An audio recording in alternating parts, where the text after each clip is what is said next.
नाजिया अशर जहलम में साबिक वज़ीर आज़म मियां नवाज शरीफ का खिताब आपने सुना। नून लीग की जो रैली थी जहलम पहुंची और मियां साहब कारकुनों को मुखातिब कर रहे थे, उन्हें तैयार रहने की हिदायत कर रहे थे। डिक्टेटर्स को सज़ा देने की बात की गई तो दूसरी जानिब डॉक्टर ताहिरुल क़ादरी को भी तनकीद का निशाना बनाया गया। दस्तूर बदलने की बातें हो रही हैं। अब कल के मुकाबले में बड़ी तेज़ रफ्तारी से ये काफिला आगे बढ़ा था और रावलपिंडी से निकलते ही इस काफिले ने बड़ी तेज़ी पकड़ी। जहलम में ये खिताब हुआ और इस खिताब में बराह रास्त अदलिया को तो निशाना बनाया गया, साथ साथ कौम का साथ मांगा गया है। अब ये जो नून लीग के अंदर इख्तिलाफात की खबरें थी, आज चेंज ऑफ प्लान था और इसके अलावा मियां साहब का जो खिताब है इसकी जो अहमियत है इस पर भी हम बात करेंगे। नून लीग के रहनुमा मुसद्दिक मलिक साहब हमें ज्वाइन कर रहे हैं। बहुत शुक्रिया मुसद्दिक मलिक साहब आपका।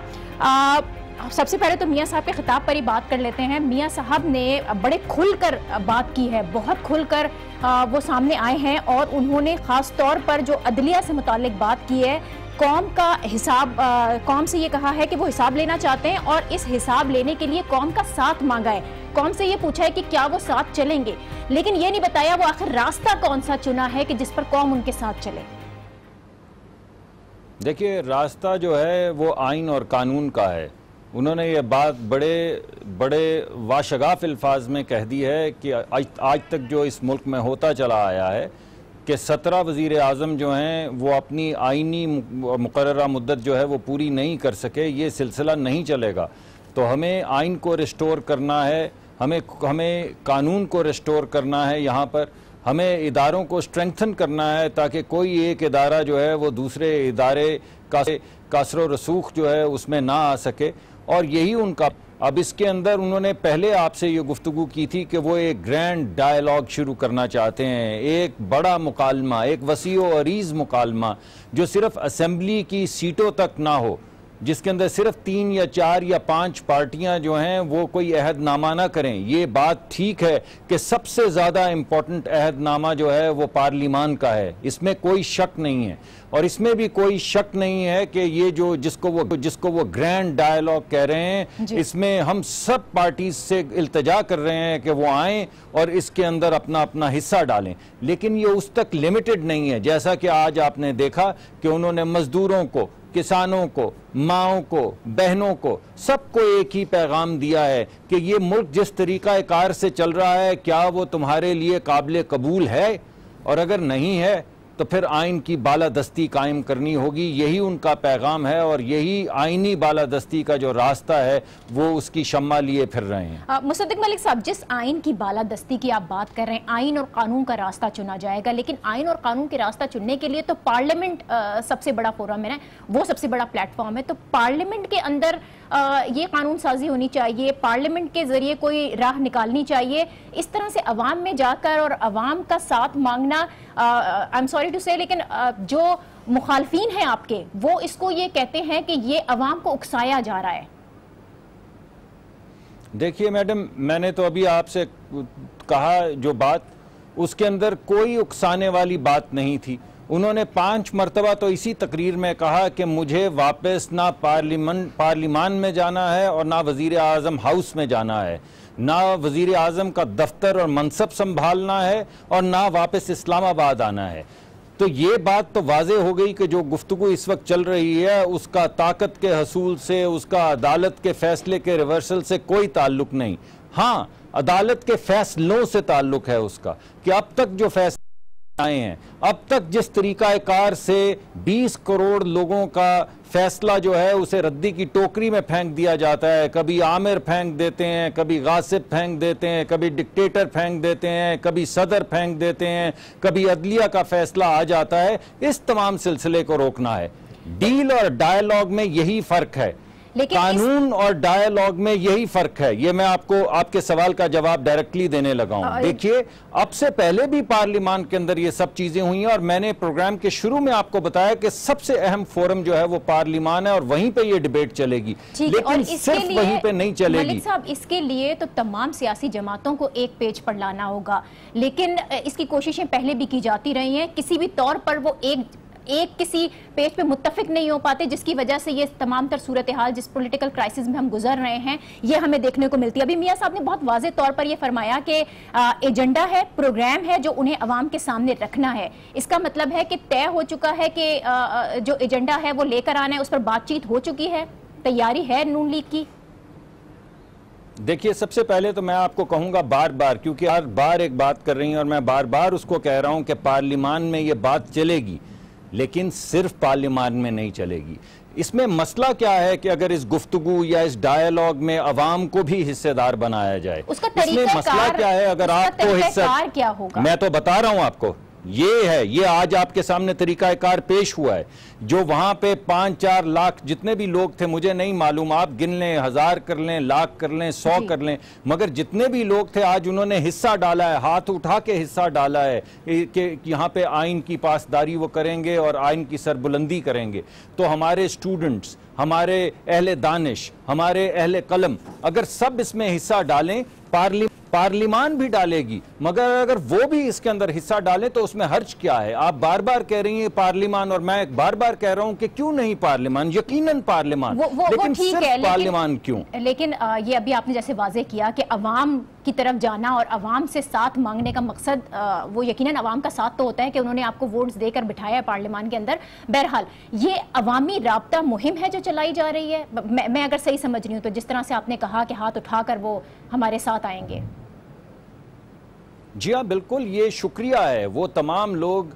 आपको ये एहसास होगा कि इन्हीं लोगों ने, यही जेहलम के लोग, यही दीना के लोग, यही पिंडी के लोग, यही लाहौर के लोग, यही सिंध के लोग, यही खैबर पख्तूनख्वा के लोग, इन्होंने 3 मरतबा नवाज शरीफ साहब को वजीर आज़म के मनसब पे फाइज किया है और अपने वोट की ताकत के जरिए किया है।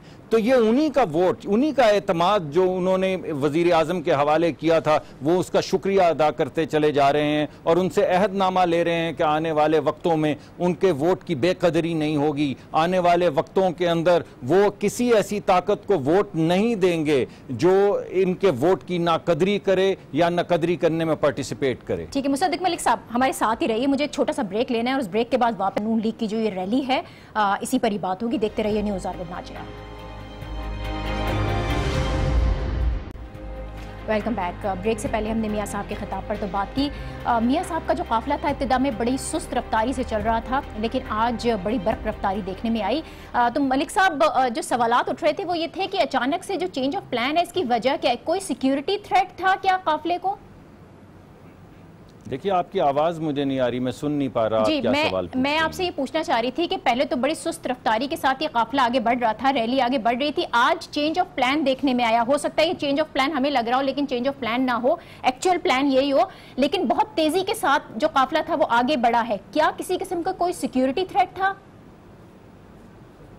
नहीं जी, सिक्योरिटी थ्रेट अगर होता तो पहले जो गुफ्तगू हो रही थी और सिक्योरिटी के नाम पे जो सब लोगों ने हमें, वज़ीर आज़म साहब को कहा कि आप मोटरवे से चले जाइए, आप जीटी रोड से ना जाइए, तो अगर सिक्योरिटी के मामलात तय करने होते और सिर्फ सिक्योरिटी के मुतल्लिक सोचना होता तो फिर मोटरवे से चले जाते।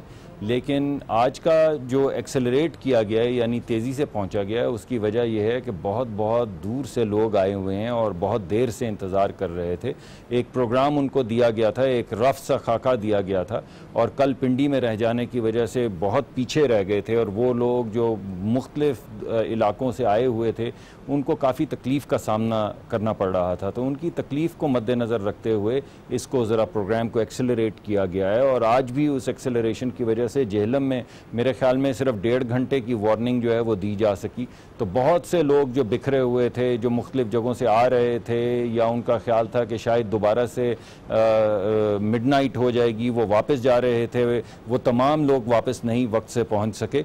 तो थोड़ी सी उसको वापस तरतीब में लाने के लिए और लोगों के तकालीफ कम करने के लिए, ताकि जो मुकर्ररा स्केजुअल है उसके मुताबिक लोग भी आ सकें और काफिला आगे भी बढ़ सके, इसको एक्सेलरेट किया। चलिए, ये तो अच्छा है कि कारकुनान के जो मसले मसाइल थे वो भी मद्देनजर रखे गए, लेकिन मुसलसल ये कहा जा रहा है कि मियां साहब को गलत मशवरे दिए गए हैं, जो रैली की मैनेजमेंट है वो दुरुस्त नहीं थी। कारकुनान कल ज्यादा आए थे, लेकिन क्योंकि देखिए मुझे फिर आपकी आवाज नहीं आ रही है, आपके सिस्टम में कोई खराबी है? मेरी आवाज बढ़ा दें ताकि आपकी आवाज चली जाती। ओके, मैं कोशिश करूंगी कि आप तक आवाज पहुंच सके। मैं ये कहना चाह रही थी कि जी आप ठीक हो गई। ठीक है, ओके। मुसलसल ये कहा जा रहा था कि मियां साहब को गलत मशवरे दिए गए हैं, रैली की मैनेजमेंट दुरुस्त नहीं है, फिर कारकुनान जो कल आए थे वो मायूस होकर वापस चले गए। तो नून लीग की जो क़यादत है जिन्होंने ये सब कुछ मैनेज करना था वो रिजल्ट नहीं दे पा रही जो तय हुआ था। नहीं, ऐसा कोई मसला नहीं। देखिए, जब आप इस तरह की रैली चलाते हैं तो इसके अंदर कोई स्केड्यूल्ड प्रोग्राम तो होता नहीं। ऐसा तो नहीं है कि एक जगह पे जलसे का एहतमाम किया गया है और लोगों को बताया है कि आप 8 बजे पहुंच जाएं, और अगर 8 बजे जलसा नहीं शुरू होता तो 9 या 9:30 बजे शुरू हो जाता है। तो अब लोगों का जो जोशो खरोश था कल पिंडी में, पिंडी की सिर्फ शहर से गुजरते गुजरते आपने देखा कि 4-5 घंटे लग गए उस जगह पर पहुंचने के लिए जहां पे तकरीर होनी थी, और फिर भी लोगों का एक तूफान था जो चला आ रहा था। तो इन तमाम चीज़ों की वजह से कुछ ना कुछ डिले तो होता है, लेकिन इन्हीं चीज़ों को ज़रा ज़्यादा बेहतर इंतज़ामी उसके ऊपर जकड़ पैदा करने के लिए प्रोग्राम को एक्सेलरेट किया गया है।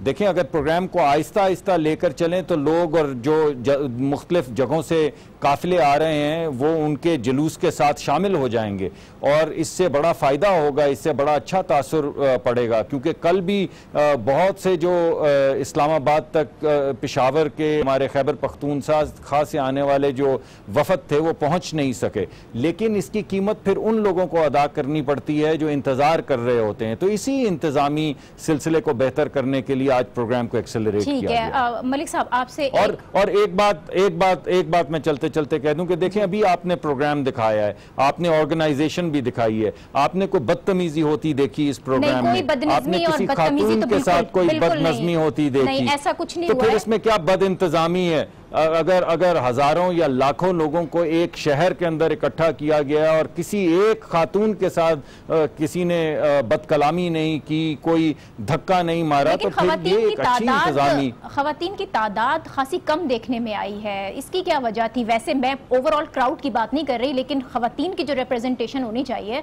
वो खासी कम थी।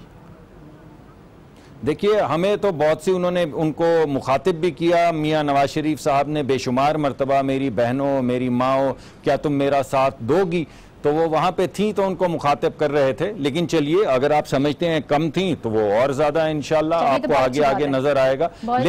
लेकिन एक तबसरा आपको भी करना चाहिए। ज़रा मैं भी आपसे सवाल पूछता हूँ कि कल से जो मामला चल रहा था कि लोगों की तादाद कम है, अब आपने ये जलसा देखा है, आपके टेलीविजन ने देखा, ज़रा आप बताइए कि इस जलसे में किस तरह, कितने लोग थे और कैसा जलसा था ये? देखें मलिक साहब, ये तो वही है कि जो हमें स्क्रीन दिखा रही होती है हम वो देख रहे होते हैं। मैं खुद क्योंकि जलसे में मौजूद नहीं हूं तो मैं एग्जैक्टली तो कुछ नहीं कह सकती, लेकिन जो मेरे दिल में बात आई थी वो देखने के बाद वो यही मुझे लगा था कि खवातीन की एक बहुत बड़ी तादाद जो थी वो मिस हो रही थी। बहरहाल मैं अब ये जानना चाह रही थी आपसे,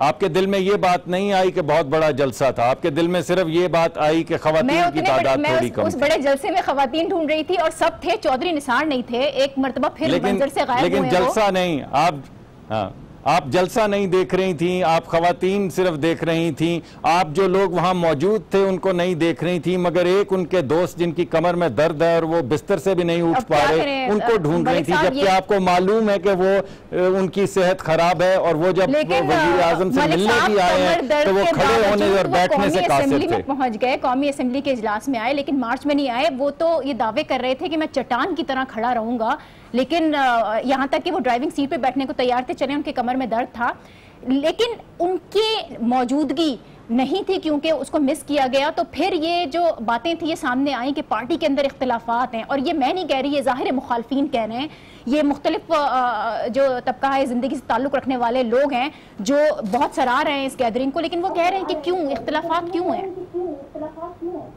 देखिए, आप ही के इसी तरह के प्रोग्राम, जैसे प्रोग्राम में मैं आज बैठा हूँ, ये कहा गया कि 60 लोग तो अलहदा हो चुके हैं या होने को हैं। फिर कहा गया कि नहीं, असल में वो 36 लोगों की तादाद है। फिर कहा गया कि नहीं, वो 6 रह गए हैं और वो तो आज शाम तक चले जाएंगे। फिर एक प्रोग्राम पे मुझे कहा गया कि एक नहीं, एक लाइन लगी हुई है, हमें टेलीफोन आ रहे हैं कि आप हुक्म करें तो हम ये पार्टी छोड़ें। और आज आपने अवाम भी देख ली हैं, कल आपने वो जानिसार MNAs MPs भी देखे हैं जो छतों के ऊपर खड़े हुए थे और नारे लगा रहे थे। आप सिर्फ इसके अंदर एक बारीकी ढूंढ रही हैं कि वो दोस्त उनके जो बीमार हैं, और मैं क्योंकि इस वजह से ये कह रहा हूं कि मैं खुद मौजूद था उन मीटिंग्स के अंदर जिसके अंदर वो रोज आते रहे वजीर आजम से मिलने, लेकिन कमर की दर्द की वजह से ना वो बैठ सकते थे ना वो खड़े हो सकते थे। अगर वो वहां पर गद्दी अपनी लेके नेशनल असेंबली में गए हैं तो आपने उसको ये ताबीर किया कि यहां आ सकते हैं, मगर इतने बड़े जलसे में जहां पे वो लोग जो सेहतमंद हैं, नौजवान हैं, वो आधे घंटे के बाद जो है वो ड्रेन हो जाते हैं और उनके जिंदगी उनके चेहरों से चली जाती है। आप कह रही हैं वो नहीं आए, इसकी मतलब है कि पार्टी फ्रैक्चर हो सकी। थोड़ी सी देखिए, सवाल तो आप पूछ रही हैं, मैं आप तो आप हमारी मुखालिफ तो नहीं है ना, आप तो हमारी दोस्त हैं, आपके प्रोग्राम में हम आए। चाह रही थी कि आप खुद बता देते कि सवाल पूछने का मकसद यही होता है कि आप अपना पॉइंट ऑफ व्यू बयान कर दें, हम वो नशर कर दें। बड़ी मेहरबानी, बहुत शुक्रिया मुसद्दिक मलिक साहब। बहुत सारे इश्यूज थे जिन पर आपने वक्त निकाला। रैली और इस रैली को लेकर जो सवालात उठ रहे थे, हमने कोशिश की उन तमाम सवालात के जवाब हासिल कर सकें। आज के प्रोग्राम से मुझे दीजिए इजाजत, कल आपसे फिर मुलाकात होगी। अल्लाह हाफिज।